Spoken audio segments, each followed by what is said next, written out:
U.S. President Trump has issued his strongest warning yet to North Korean leader Kim Jong-un at his first address to the UN General Assembly.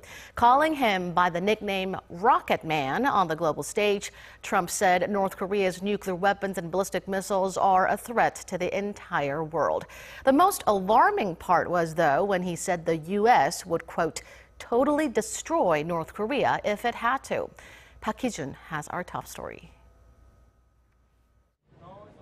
Leaders from 193 member states gathered at the UN's New York headquarters to address several ongoing international crises, including the Rohingya crisis, the civil war in Syria, climate change, and of course, North Korea's continual nuclear and missile provocations.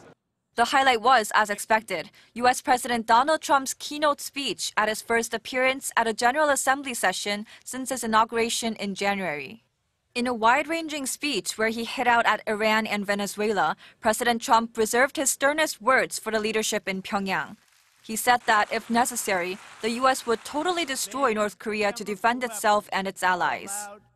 The United States has great strength and patience, but if it is forced to defend itself or its allies, we will have no choice but to totally destroy North Korea.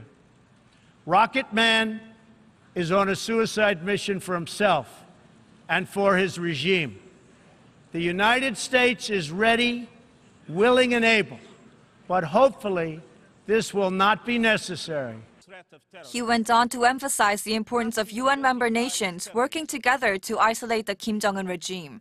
President Trump also thanked members of the UN Security Council, specifically China and Russia, for their votes in favor of the toughest ever UN resolution on Pyongyang for its most recent nuclear test. Although Pyongyang will have heard President Trump's comments loud and clear, the North Korean diplomats in New York weren't in the room to hear them as the North's UN ambassador left his seat prior to Trump's arrival. Following the speech, South Korea's presidential office issued a statement saying it's evident the new U.S. administration sees the North Korean nuclear issue as highly important. The top office also said Trump's remarks confirmed that the strongest possible sanctions are the only way to denuclearize the rogue regime.